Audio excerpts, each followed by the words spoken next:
గజేంద్ర మోక్ష కథ. గజేంద్ర మోక్ష కథ భాగవత పురాణంలో 8వ స్కందంలో ఉంది. ఇది భక్తి, క్షమ మరియు భగవంతుని కృపను వివరించే గొప్ప కథ.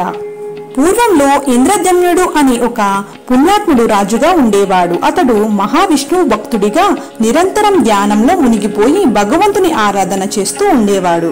ఒకసారి అగస్త్య మహర్షి అతని మందిరానికి వచ్చాడు. కానీ ధ్యానంలో మునిగిపోయిన రాజు అతనిని గమనించలేదు, అతనికి స్వాగతం పలకలేదు. ఆ విషయాన్ని అగస్త్యుడు అపహాస్యంగా తీసుకుని కోపంతో, నీవు ధర్మాన్ని తెలుసుకోలేవు, నీలో మానవ సంబంధాలు పట్ల గౌరవం లేదు, అందుకే నీవు జంతువుగా జన్మిస్తావు అని శాపమిచ్చాడు. అప్పుడు ఇంద్రజమ్యుడు పాదాభివందనముతో, ప్రభు, నేను భగవంతుని సేవలో తప్పు చేశాను, శాపాన్ని గౌరవిస్తున్నాను, కానీ నాకు విష్ణు భక్తి కలిగే జన్మ ఇవ్వండి అని వేడుకున్నాడు. మహర్షి అనుగ్రహించి, నీవు భగవద్భక్తుడిగా ఉన్న ఏనుగుగా జన్మిస్తావు, ఒకరోజు విష్ణువు నిన్ను స్వయంగా రక్షించి మోక్షాన్ని ఇస్తాడు అని ఆశీర్వదించాడు. గజేంద్రునిగా జననం.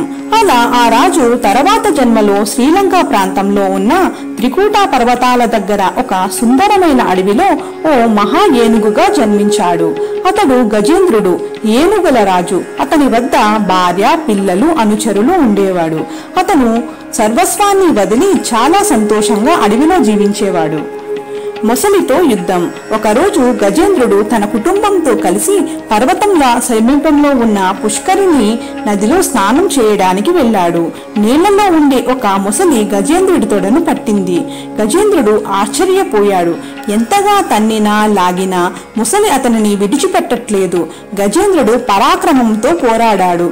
మొసలి నీటిలో బలవంతుడైనట్లే గజేంద్రుడు భూమిపై బలవంతుడు. పోరు ఏళ్ల తరబడి సాగింది. ఏనుగు అలసిపోయాడు. అతనిలో భక్తి మేల్కొంది. తన పూర్వజన్మ స్మృతి పొందాడు. చివరికి భగవంతునిపై ప్రార్థన ఉంచి తన ధర్మాన్ని, శరణాగతిని తెలిపాడు.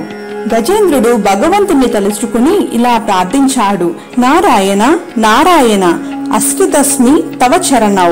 ఓ విష్ణుమూర్తి, నేను మీ ఆశ్రయానికి వచ్చాను, నన్ను రక్షించండి. ఆ ప్రార్థన అంత బలంగా భక్తితో నిండి ఉండటంతో భగవంతుడు శ్రీహరి గరుడ వాహనంపై వెంటనే వచ్చాడు. శ్రీహరి ప్రత్యక్షం, మోక్షం.